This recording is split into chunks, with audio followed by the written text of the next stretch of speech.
Assalamualaikum warahmatullahi wabarakatuh.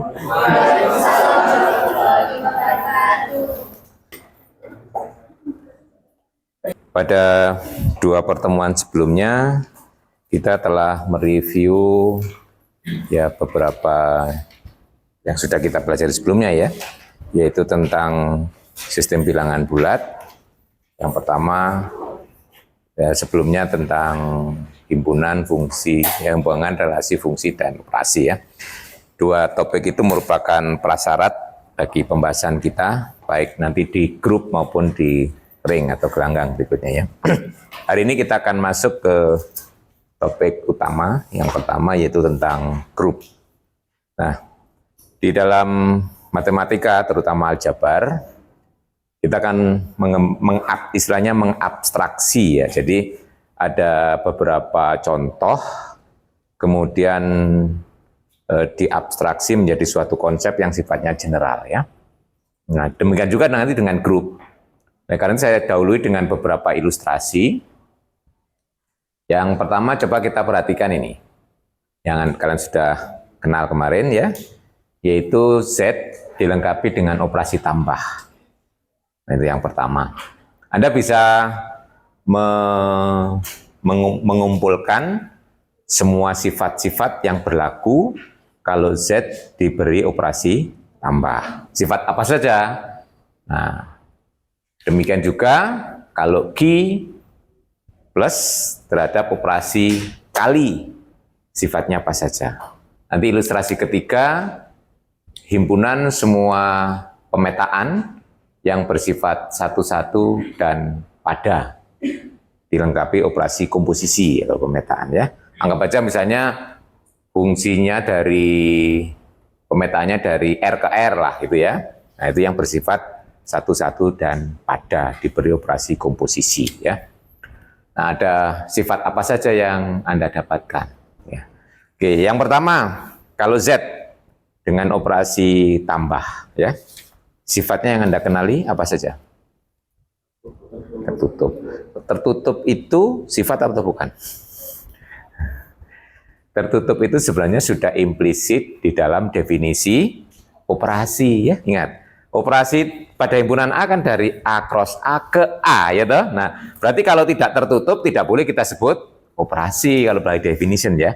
Jadi tertutup itu sudah include di dalam definisi operasi. Karena definisi operasi kita, operasi pada himpunan A adalah fungsi dari A cross A ke A. Nah, itu kan sudah mengatakan tertutup ya. Nah, jadi tertutup itu sebenarnya nanti sewaktu kita memeriksa itu operasi atau bukan, itu sudah termasuk di dalamnya. Oke, baik. Nggak apa-apa, itu sebagai catatan. Jadi selain itu apa lagi sifatnya? Asosiatif, oke ya. Jadi Anda sudah kenal operasi tambah itu bersifat asosiatif, ya satu. Nah, komutatif ya. A ditambah B sama dengan B ditambah A ya. Apalagi? Nah, adanya nol ya. Nol itu akan berlaku sebagai identitas. Semua bilangan bulat kalau ditambah nol hasilnya tetap kan ya. A ditambah nol hasilnya A ya. Nah, apalagi? Inverse ya. Kalau dalam operasi tambah disebut negatif ya. A ditambah negatif A hasilnya nol ya. Nah, itu. Ada lagi sifatnya? Ya. Jadi kalau kita list lagi ya. Nah, jadi yang pertama ini kita sering menyebutnya sifat asosiatif ya. Kemudian yang kedua ini kita menyebutnya sifat komutatif ya. Nah, kemudian yang ketiga ini nol disebut unsur identitas. Jadi Z memuat unsur identitas yaitu nol ya.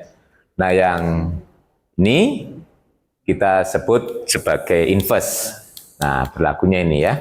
Nah, ditambah dengan bilangannya hasilnya identitas atau nol. Tuh. Kalau tadi Q plus dengan operasi kali, ya berapa sifat? 4 juga ya, mirip ini ya. Ya cuma simbolnya aja yang beda gitu ya. Nah, jadi nanti kalau ini berarti yang pertama asosiatif terhadap operasi kali, kemudian komutatif operasi kali. Nah, kemudian identitasnya satu ya, kalau di dalam operasi kali ya, satu. Semua bilangan rasional positif kalau dikalikan satu hasilnya tetap ya. Nah, kemudian yang terakhir nih, adanya inverse, cuma inverse-nya simbolnya seper, ya toh? Nah, kalau dikalikan akan hasilnya 1, ya. Nih sifatnya. Jadi ini secara sifat banyaknya sama ya, antara Z dengan operasi tambah, Q plus atau bilangan real positif dengan operasi kali, ya. Tuh, ini kan sudah ada toh? Ya, sudah. Ya, nggak perlu. Ya, nggak apa-apa sih nyatet biar lancar ya. Tak kira kaget, saya kira Anda nggak download dari si Pejar ya. Ringkasannya sudah ada di sana seperti yang ini ya. Oke.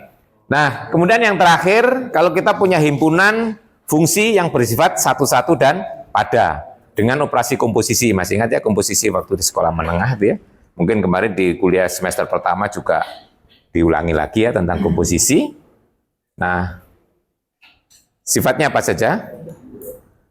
Kalau kita telusuri berdasarkan gini, asosiatif enggak? Komposisi. Asosiatif ya. F komposisi G dikomposisikan lagi dengan H, akhirnya sama aja kalau G dan H didahulukan baru dengan F ya. Nah, komutatif? Tenang nah. Ingat pelajaran Anda di sekolah menengah dan apa?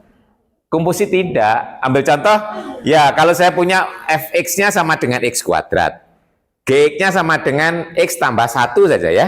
Nah, f komposisi G berarti G kan dimasukkan ke x. Jadi kan x tambah 1 dikuadratkan toh.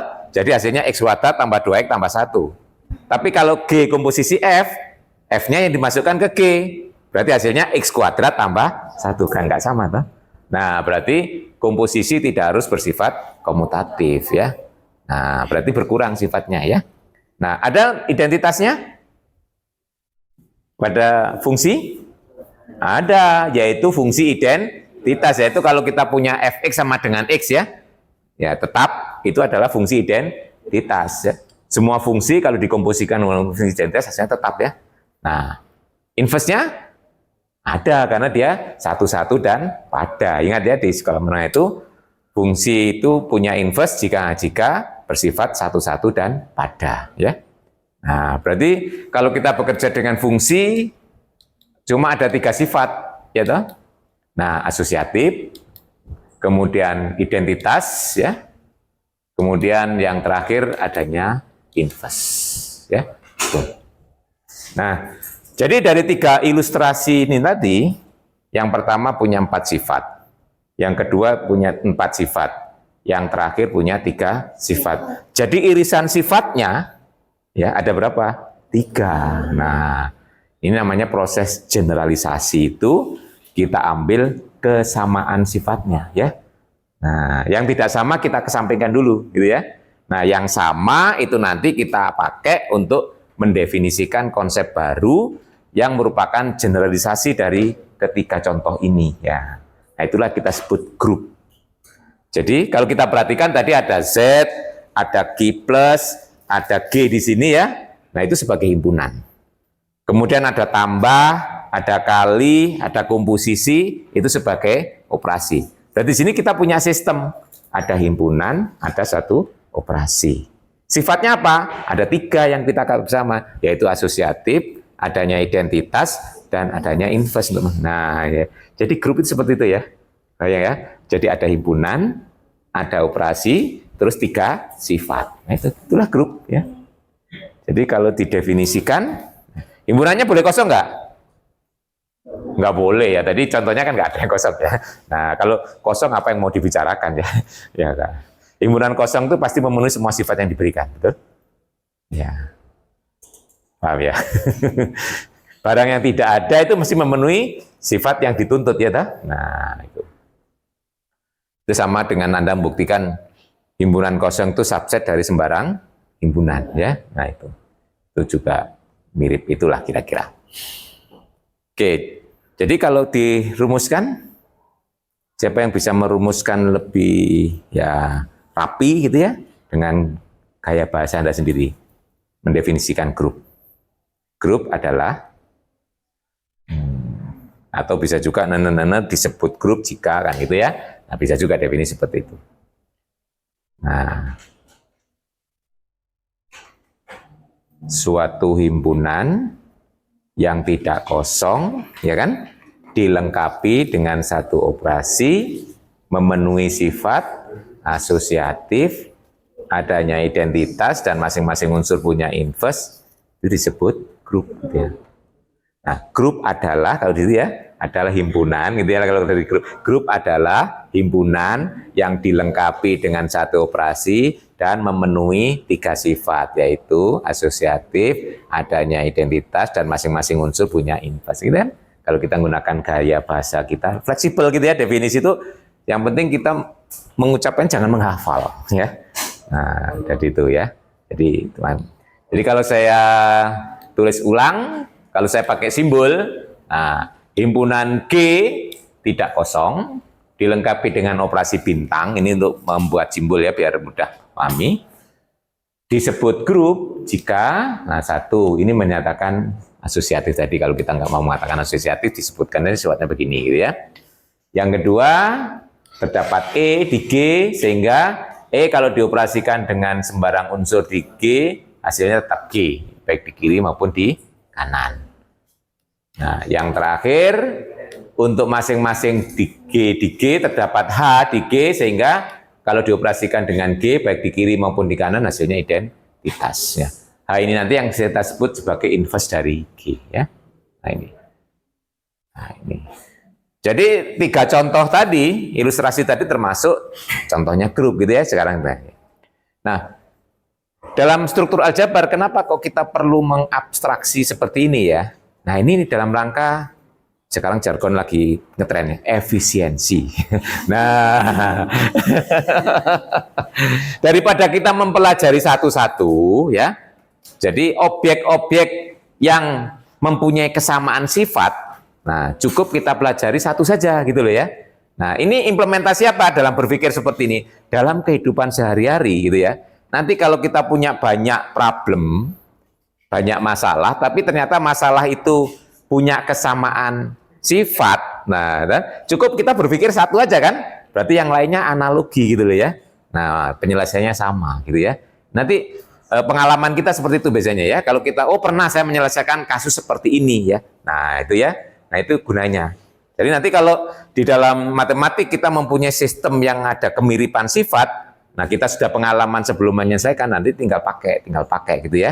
Jadi sifat-sifat yang berlaku secara general nanti dapat diaplikasikan pada special case ya, kasus-kasus khusus.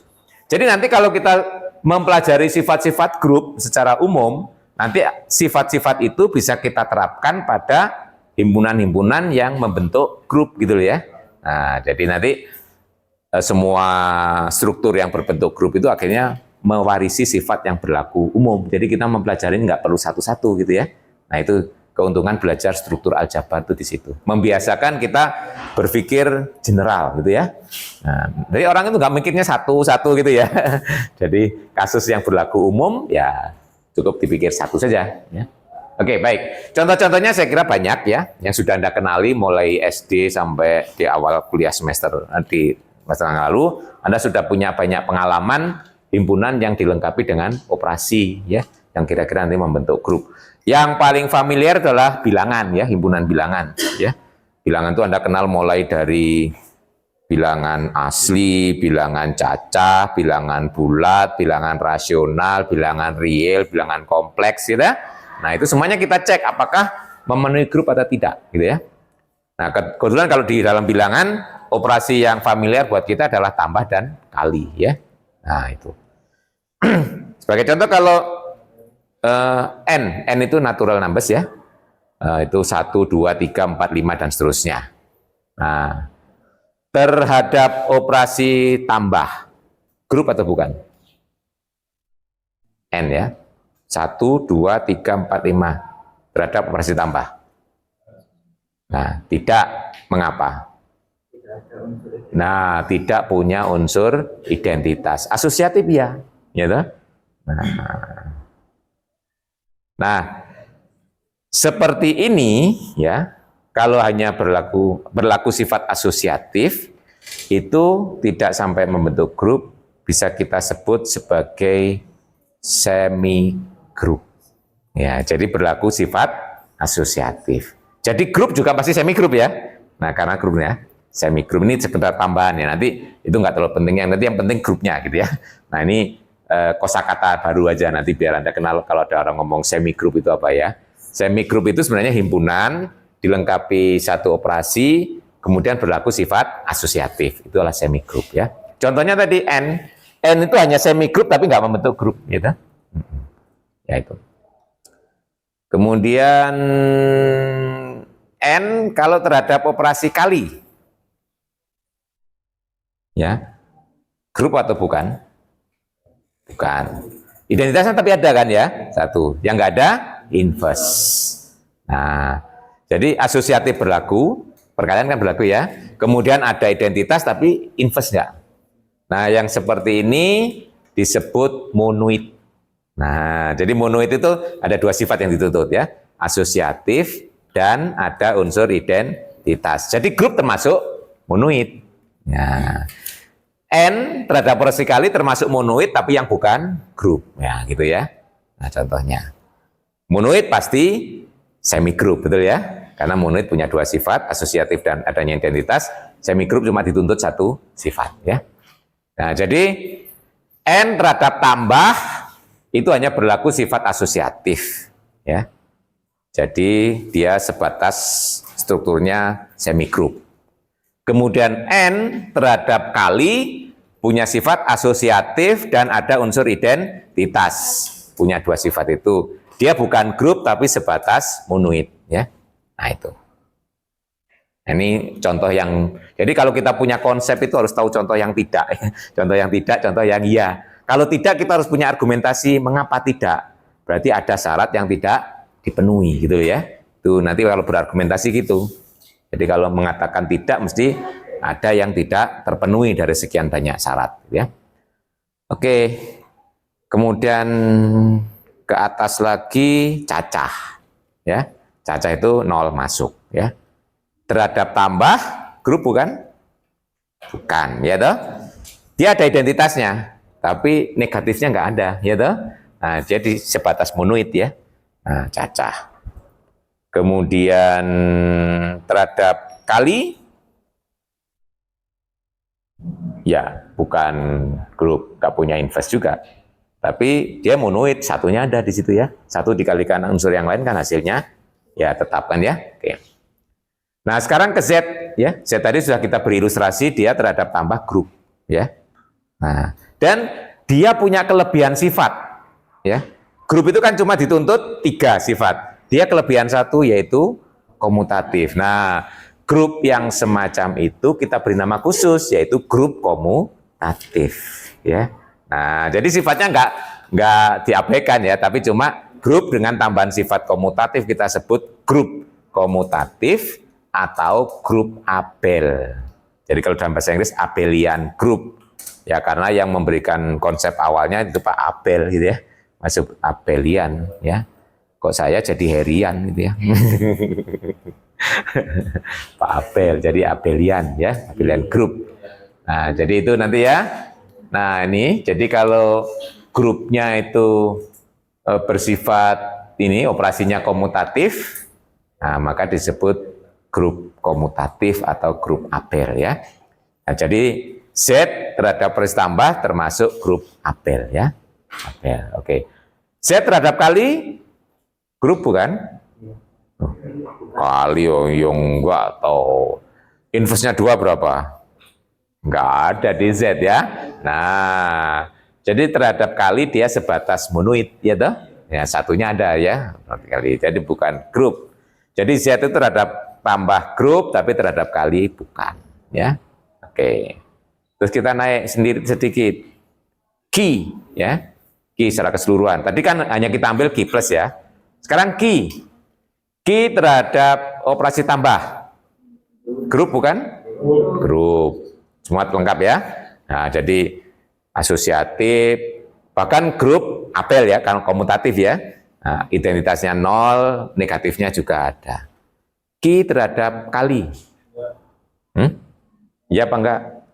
Bukan. Kenapa bukan? Nah, 0 tidak punya inverse. Nah, walaupun cuma ada satu saja unsur yang nggak punya inverse, nggak boleh ya.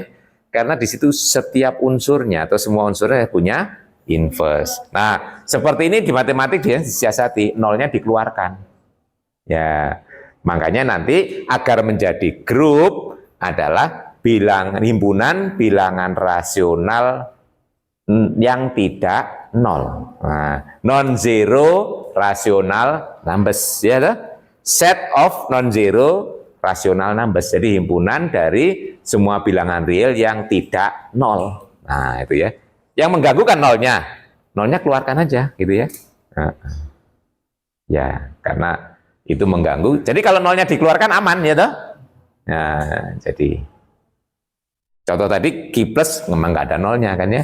Itu karena dia terdefinisi sebagai operasi, karena positif kali positif hasilnya positif, yaitu terdefinisi operasinya. Tapi kalau Q secara keseluruhan harus hati-hati terhadap kali ya, nolnya tidak punya inverse. Oke, baik. Q. Kemudian naik lagi real. Real terhadap tambah grup, ya bahkan grup Abel. Terhadap kali tidak, mirip statusnya seperti rasional ya. Yang bermasalah nolnya. Nolnya keluarkan, gitu. Nah, jadi set of non-zero real numbers, ya toh?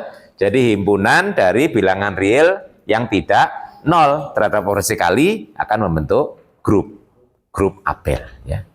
Nah, nanti bilangan kompleks mirip dengan real ya, terhadap tambah grup, terhadap operasi kali juga nolnya harus dikeluarkan, ya.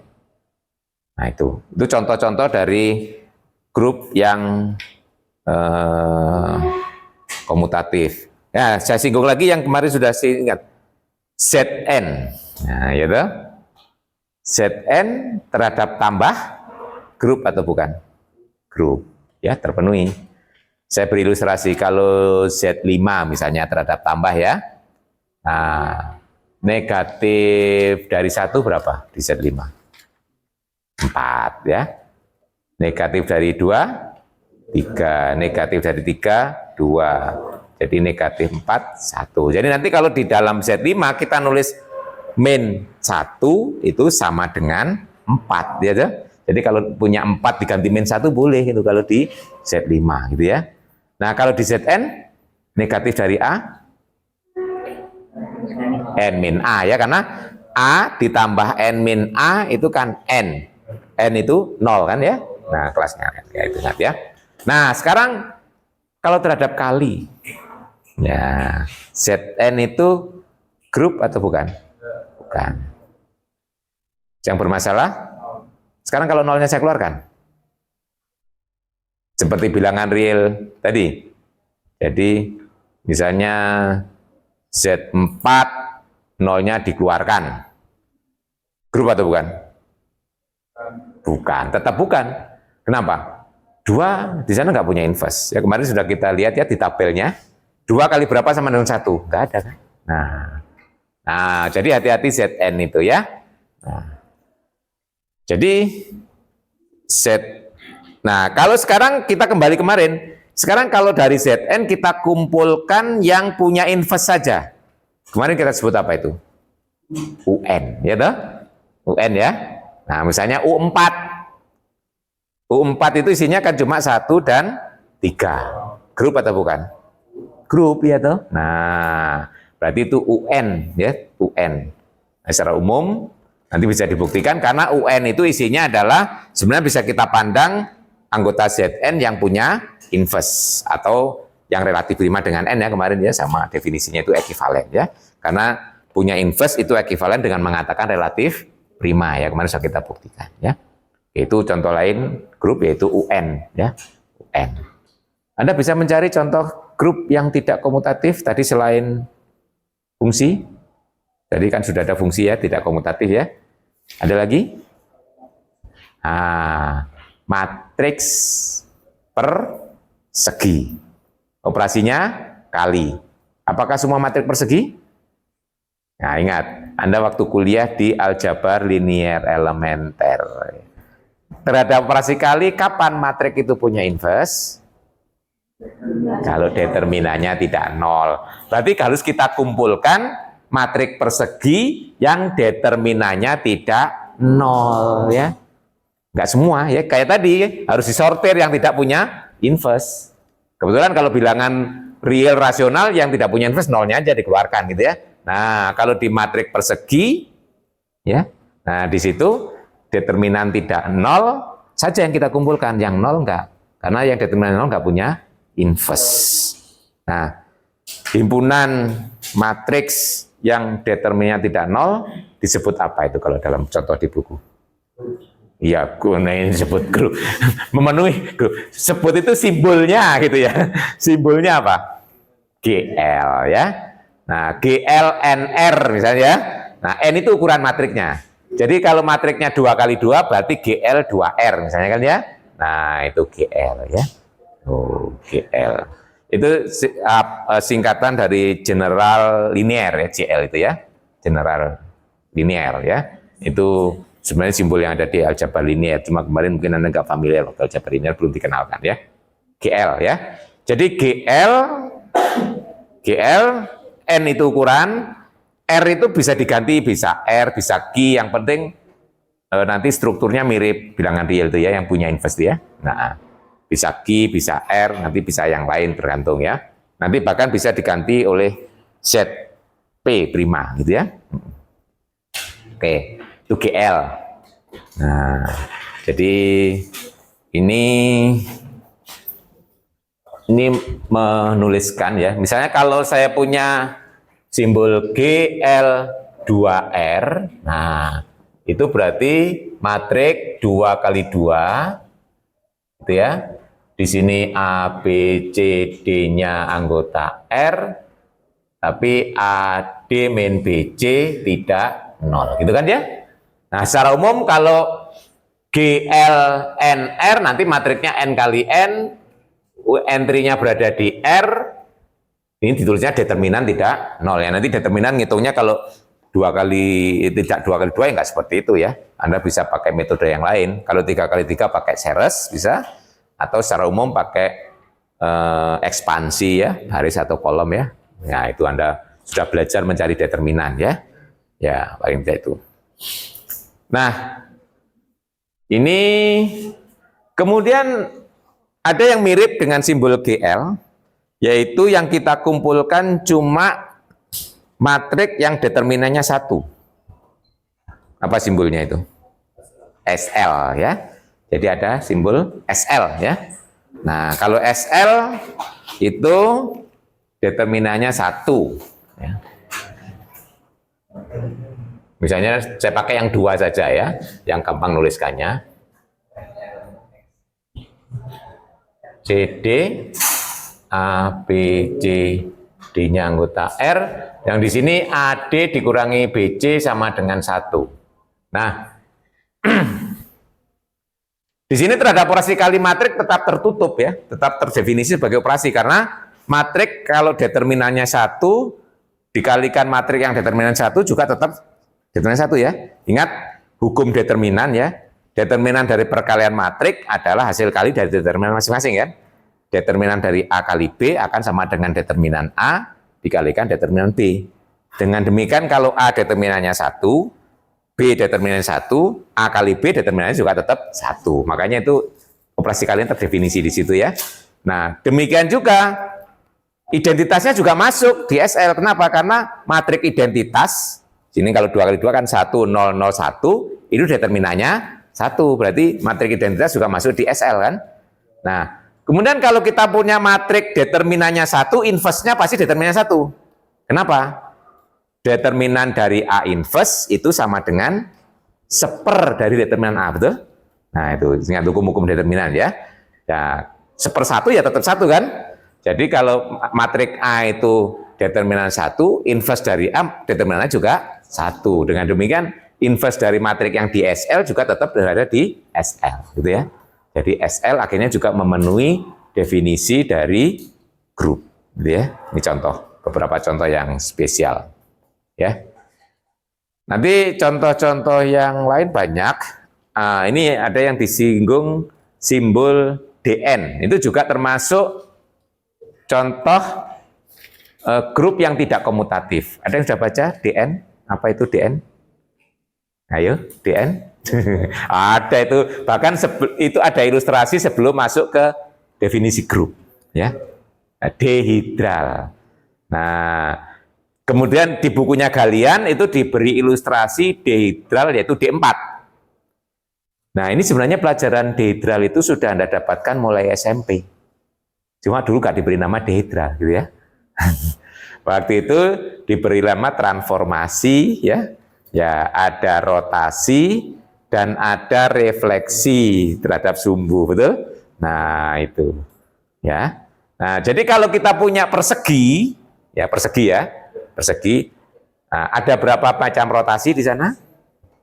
Biasanya kan ada berapa rotasi sehingga persegi itu bisa kembali ke bingkainya, gitu kan dalam SMP. Ada berapa? 4. Yaitu 0 derajat, 90, 100 80, 270 ya. Nah, dengan pusatnya di potong diagonal di tengah ya. Nah, di kesepakatannya kalau di matematik itu kalau putarannya positif itu berlawanan arah jarum jam, counter clock ya. Nah, tuh. Jadi yang 90 itu berarti ke sini ya. Berlawanan arah jarum jam. Sudah ada yang membaca itu? Sudah ya.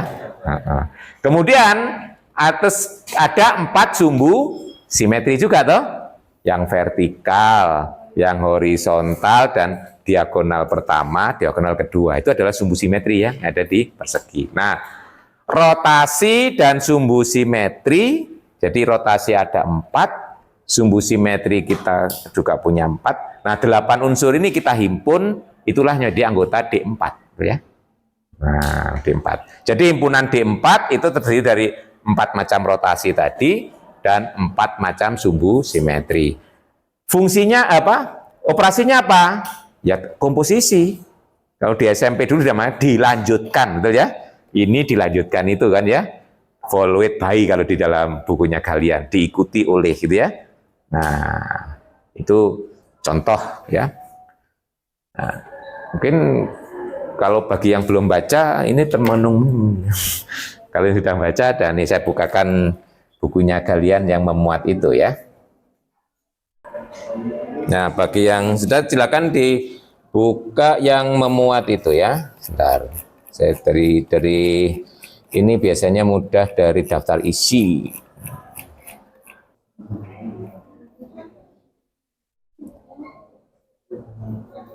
Nah ini ya. Nah, jadi ini ya. Kalau di bukunya Galian, ini sudah ada ilustrasi. Ya, ini ada 4 unsur itu ya, 4 unsur rotasi dan 4 unsur sumbu simetri ya. Ini di sana menyebutnya adalah R0 ya, R90, R180, R270. Ini H ini adalah yang horizontal, vertikal yang ke atas, D itu yang diagonal utama, D aksen yang diagonal kedua ya, simbolnya. Nah, kemudian operasinya ya komposisi ya, atau dilanjutkan ya, dilanjutkan. Kalau SMP dulu nyebutnya dilanjutkan ya. Ini dilanjutkan atau diikuti gitu ya. Nah, dilanjutkan atau diikuti. Ini sudah menyebutnya diikuti, followed by gitu ya di bukunya. Nah, nih. Jadi, ya contohnya ini ya. Nah, di sini misalnya ini R90 dilanjutkan oleh H gitu ya, jadinya apa gitu ya. Jadi bangun yang ini kalau di rotasi 90 hasilnya ini. Jadi P pindah ke G, G pindah ke B, B pindah ke W, W ke P gitu ya. Jadi ini.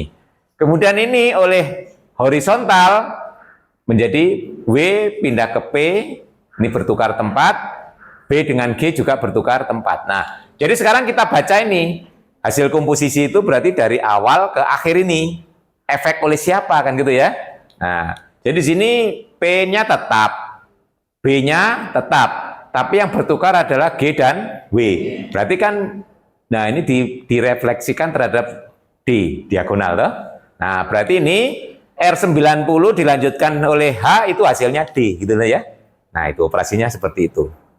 Nah, ya. Jadi nah makanya di sini. Nah, tapi ingat komposisi itu sama dengan fungsi. dari belakang kan nulisnya ya. Jadi makanya di sini R90 baru dilanjutkan dengan H, hasilnya D, gitu ya. Nah, itu.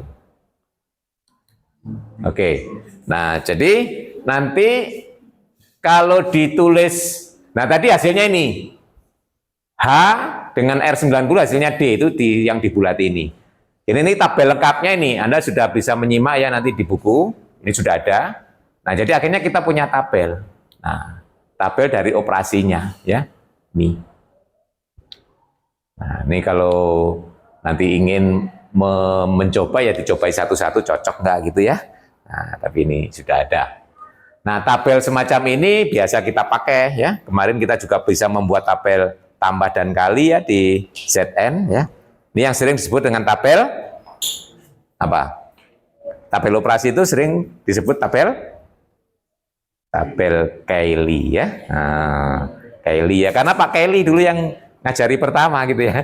Nah, di matematika itu ya gitu. Siapa yang mencetus pertama itu yang dipakai untuk nama gitu ya. Tabel Cayley ya. Cayley ya. Itu ada. Ya.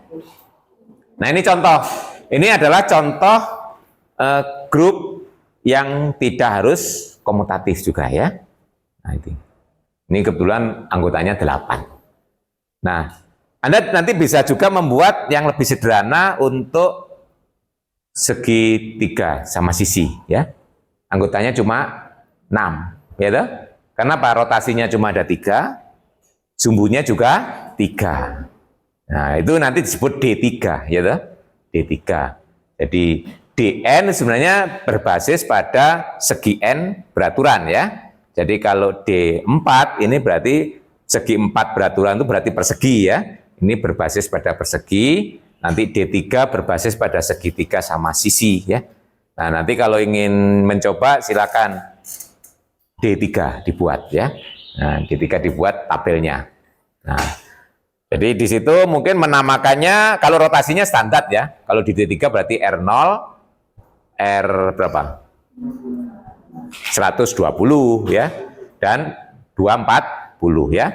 Jadi rotasinya ada 3, R0, R120 dan R240. Nah, sumbunya beri nama aja apa? Ya mungkin ini nggak bisa V. Ya ini sebut aja 1, 2, 3 boleh gitu ya. Sumbu 1 itu dan tegak, sumbu 2 yang ke sini, sumbu 3 yang ke sini gitu ya. Terus nanti dibuat ya, dibuat tabelnya. Itu kalau ingin latihan ya. Nah, itu nanti merasakan. Nanti kalau kurang banyak coba di D5 gitu ya.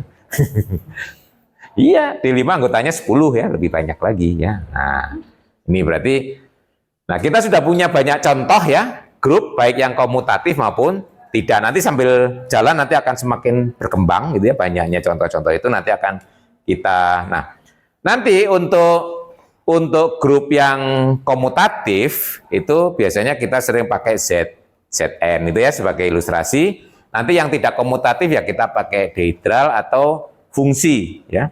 Nah, fungsi satu-satu pada itu nanti yang sering kita sebut dengan permutasi. Nah, nanti yang kita pelajari lebih jauh, nanti ada topik khusus tentang itu, yaitu permutasi pada himpunan hingga. Nanti yang kita sebut SN ya, SN ya. Jadi nanti model untuk grup yang tidak komutatif biasanya kita pakai DN atau SN. Nah, kalau yang komutatif biasanya pakai ZN, pakai bilangan, yang lainnya pakai Z dan lain-lain ya. Itu. Jadi ini paling tidak yang tidak komutatif itu nanti Anda harus paham betul dengan ini SN dan DN ya. SN itu nanti simetri. Nanti ada topik khusus ya, pembahasan kita dalam satu kali pertemuan untuk membahas SN ya. Tuh, karena itu kegunaannya banyak ya, grup permutasi ya, nanti sampai seluk-beluknya permutasi bagaimana. Dan untuk matriks itu juga sebagai ilustrasi yang bagus juga ya. Matriks ya, untuk ilustrasi pada grup-grup yang tidak komutatif, terutama matriks terhadap operasi kali. Tapi cuma di situ matriks kan tidak semuanya ya, tapi kita pakai GL dan SL itu biasanya yang sering dipakai untuk matriks. Baik, nah terhadap pengertian sampai dengan contoh-contohnya, nanti contoh-contohnya bisa dieksplorasi lagi ya, di buku banyak sekali. Nah, nanti kalau Anda kurang paham dengan contoh yang ada di buku, Anda bisa berdiskusi lewat forum yang ada di kejar ya, itu nanti saling diskusi di luar kuliah bisa ya. Bisa saling menanggapi dengan teman yang lain gitu ya di sana. Oke, baik sebelum saya lanjutkan dengan beberapa sifat yang esensial untuk grup, ada yang perlu didiskusikan berkaitan dengan pengertian dan contoh-contohnya. Ya, saya harapkan paham betul ya. Jadi ciri paham itu selain kita bisa menyampaikan, mengucapkan definisi, kita juga bisa mengidentifikasi antara contoh dan bukan contoh. Jadi kalau diberikan itu kita bisa mengatakan ini grup, ini bukan. Kalau bukan berarti ada sifat yang tidak dipenuhi gitu ya. Nah itu kita. Oke baik, kita lanjutkan beberapa sifat khusus yang nanti sangat esensial pada grup. Ya, kembali ke sini. Nanti silakan dibaca lebih jauh yang di buku.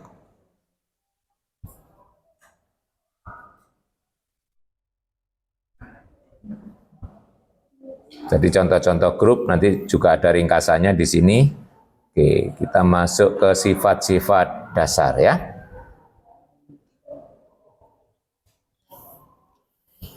Nah, sifat-sifat dasar untuk grup.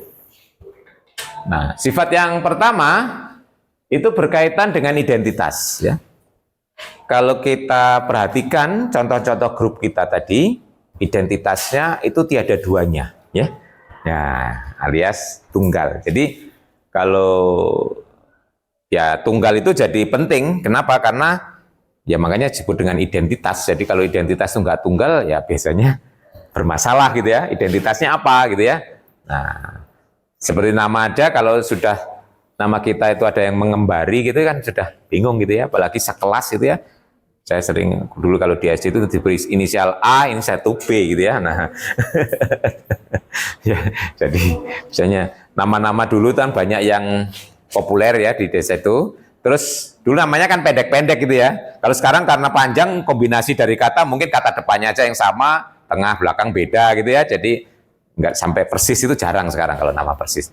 Tapi nama itu semakin panjang biasanya semakin susah untuk sama gitu ya. Tapi kalau cuma satu kata kan banyak ya. Orang itu namanya cuma satu kata. Nah, ya. Sumiati gitu ya. Nah, itu di satu desa itu banyak yang namanya Sumiati ya. Nah, itu di kelas itu mana disebut Sumiati A, Sumiati B gitu ya. Nanti kalau di kelas yang sama gitu ya. Nah, itu nama yang populer kan ya.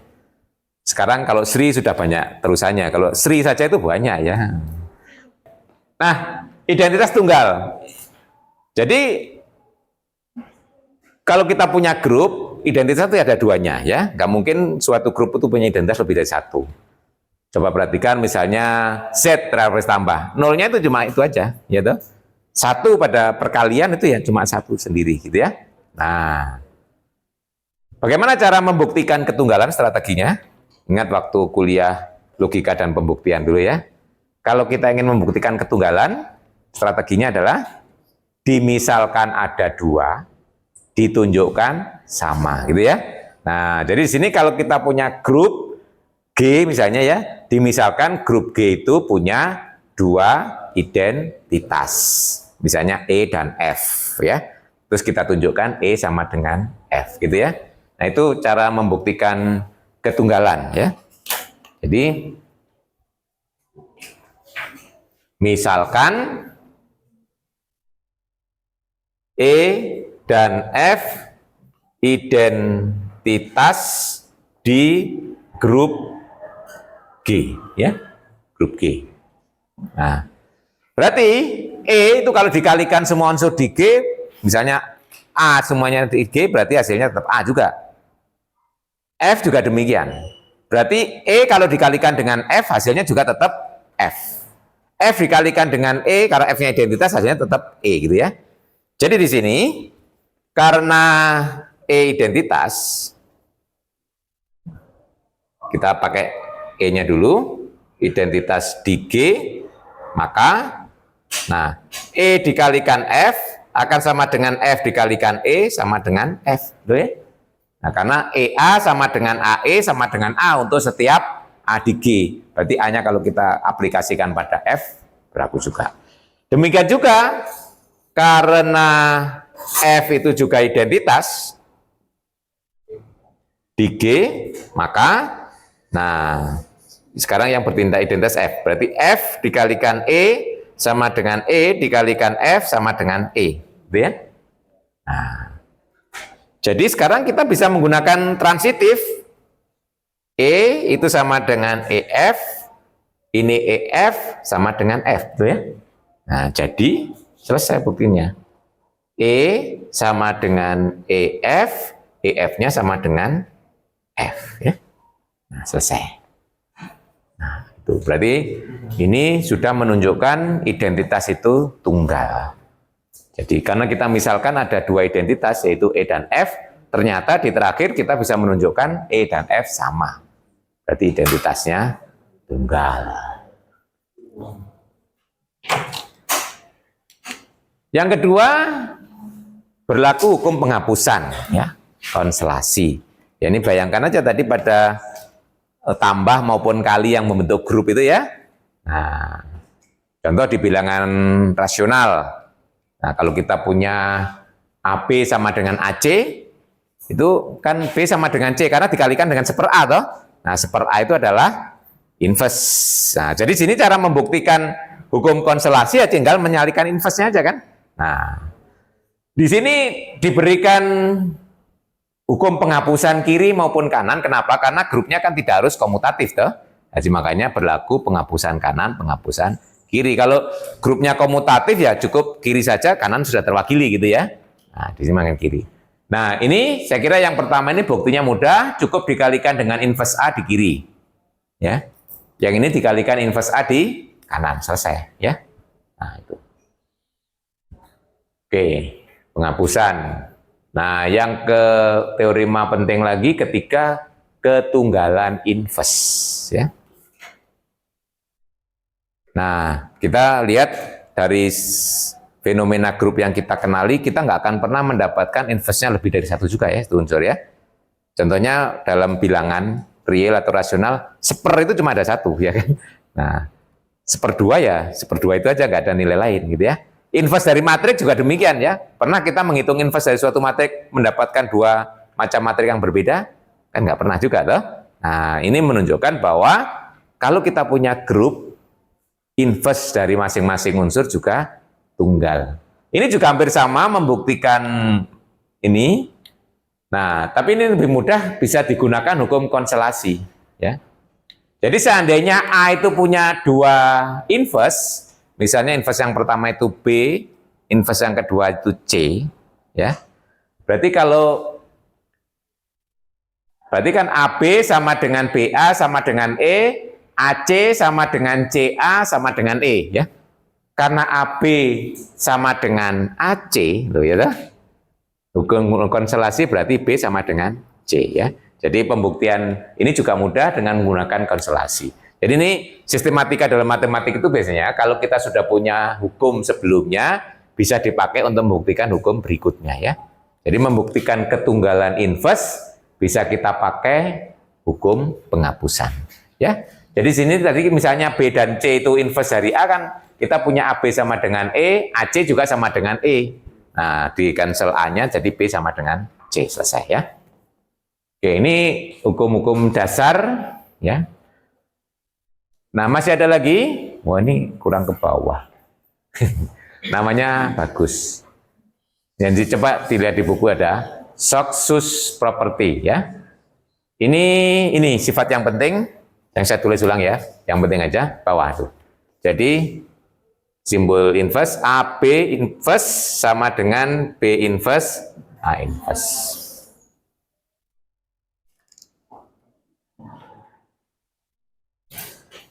Tahu kenapa kok disebut kaos kaki sepatu? Sukses ya. Itu kan kaos kaki sepatu ya. Nah, filosofisnya paham kira-kira? Masing-masing kan punya kaos kaki dan sepatu ya. Tapi banyak juga Spidey nggak punya kaos kaki, punya sepatunya aja. Ini nyantai. Ini juga banyak ini. Cewek juga senang nggak pakai kaos kaki ya, refleks kaki. Itu malah selonjor, dicopot. Sumuk ya. Wis nggak kaos kakian sih sumuk loh ya, mau kaos kakian ya teman-teman ya. Ayo sudah nggak pakai kaos kaki aja masih sumuk ya. Nah, kaos kaki itu terutama yang mereknya bagus, itu bisa dibedakan antara kanan dan kiri. Ada juga kaos kaki yang nggak bisa dibedakan kan ya, kebalik nggak terasa kan ada juga ya kaos kaki ya. Nah, terutama kaos kaki ibu-ibu yang ada jempolnya itu kalau kebalik jelas nggak terasa. Nanti keliru jentik yang masuk, kebalik jentik masuk ke tempatnya jempol. Kok longgar, sebenarnya masuk jentiknya. Nah itu invest itu kan dibalik ya. Jadi coba Anda tempatkan kaos kaki di atasnya sepatu kanan dengan kanan, kiri dengan kiri. Terus bersama-sama yang kaos kakinya dibalik. Kan tempatnya jadi nggak sesuai toh? Kanan jadi kiri, kiri jadi kanan. Supaya tetap harus digeser. Loh, ini digeser. Posisi ya toh? Digeser. Nah, urutannya digeser. Nggak boleh tetap kan? Supaya pas lagi kan? Ya kira-kira Pak Edi juga menduga-duga kok itu. Cocok-cocokan ya. Ilmu cocokemologi. Nah, nanti masih banyak lagi sifat-sifat yang lain yang nanti akan kita kembangkan lebih jauh di belakang ya. Nah, ini adalah sifat-sifat dasar saja yang pokok.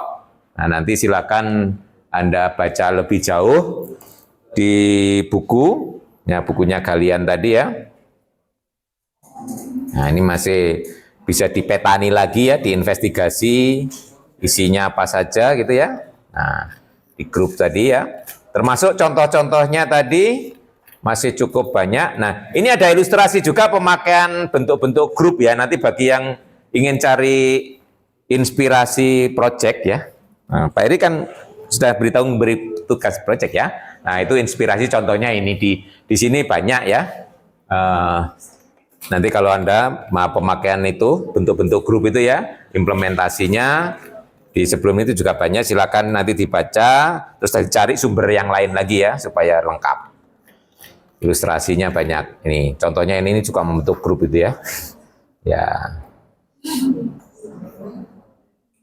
Bagus-bagus ya, gambar-gambar itu menggunakan rumus-rumus matematik gitu ya. Ya. Nah. Oh, ini orang itu aneh-aneh ya. Ini kalau tes psikologi kan dicari bentuk-bentuk ini yang beraturan ya. Nah, nanti tentang grup masih banyak yang harus Anda baca. Terutama contoh, tadi nggak semuanya Pak Eri diskusikan. Nanti Anda lihat ini ada contoh 1, 2, dan seterusnya. Sampai berapa ini, banyak sekali. Nanti sebagian sudah didiskusikan, sebagian lagi belum. Ya. Ini ada 16. 17, 18, 19, 20. Nah, terus ini ada rangkumannya ya. Nah, tadi simbol GL, simbol SL muncul di sini juga ya. Nah, ini tadi sifat yang sudah saya rangkum. Jadi ketunggalan identitas, konstelasi, ketunggalan invers ya. Terus nanti ini silakan dibaca tentang definisi perpangkatan, itu mirip dengan bilangan ya, arti pangkat. Nanti akan kita pakai terminologi ini dalam pembahasan berikutnya ya. Jadi pangkat ya, arti apa sih? Arti pangkat positif, pangkat nol, pangkat negatif itu ya. Terus nanti beberapa hukumnya. Bayangkan dulu sewaktu Anda belajar eksponen di sekolah menengah, yaitu tapi waktu itu adalah bilangan ya, bilangan yang dipangkatkan ya. Dari sini nanti menjadi grup ya. Nanti kita pakai di pertemuan berikutnya, akan kita review lagi pakai grup ya. Nah, ini tadi sifat terakhir ya, success property. Ya, ini prinsipnya kalau perkalian unsur diinvestkan, itu invest dibalik. Ini buktinya saya kira mudah, cuma dikalikan saja terus menggunakan ketunggalan invest gitu ya. Ya, kalau dikalikan hasilnya identitas, padahal invest itu tunggal pasti jadi investnya gitu ya. Nah, itu buktinya hanya 2 baris yang ada di buku ya. Oke, itu nanti exercise-nya silakan dicoba, tapi sebagian sudah saya cuplik masuk dalam tugas ya. Nanti kalau kurang ya yang lainnya dikerjakan semua ya, banyak. Ini ada banyak soal ya, sampai berapa ini loh. Saya yakin sepekan nggak habis ini ya. Sampai 49 ya. Ya, yang saya cuplik paling cuma berapa, 5 atau berapa ya untuk tugas. Itu hanya untuk memotivasi aja Anda mengerjakan soal ya.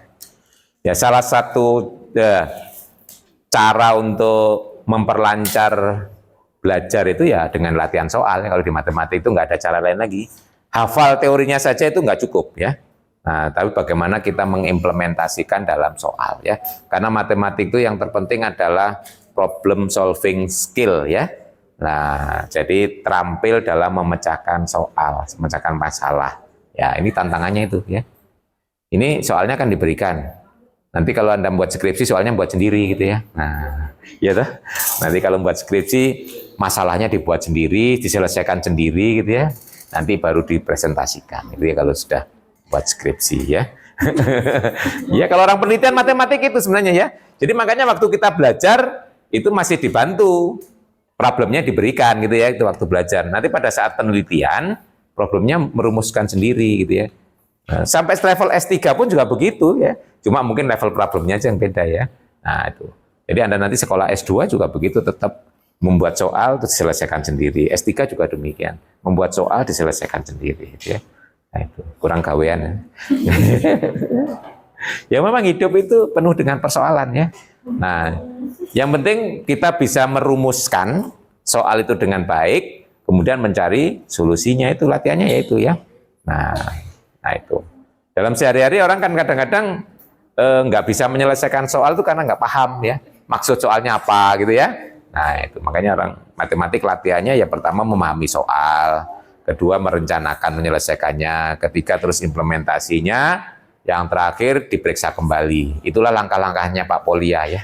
Nah, langkah menyelesaikan masalah itu kalau menurut Pak Polia ada 4 tadi ya. Soalnya dipahami, terus dibuat rencana, dilaksanakan, setelah selesai dievaluasi, dilihat kembali apakah solusinya cocok atau tidak gitu ya. Itu rutin ya dalam menyelesaikan masalah. Nah, nanti harus membiasakan sering-sering Anda itu kalau sudah menyelesaikan soal nggak ngecek kembali ya. Terakhir itu penting ya, look back, memeriksa kembali itu.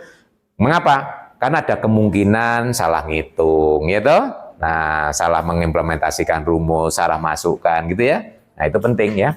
Atau kadang-kadang nggak cocok dengan masalahnya. Misalnya kita ketemu banyak jawab padahal ada tuntutan khusus ya. Misalnya soalnya jawabannya harus positif ya. Padahal ngitungnya ketemu yang negatif juga gitu ya. Itu kalau nggak diperiksa kembali bermasalah ya. Misalnya ngitung banyaknya orang ya. Nah, dari persamaan matematik kan ada kemungkinan jawabannya ada yang negatif juga. Nah, ternyata yang negatif nanti kalau dikembalikan nggak memenuhi ya. Ini namanya memeriksa jawaban ya. Oke, baik, silakan kalau ada yang perlu didiskusikan.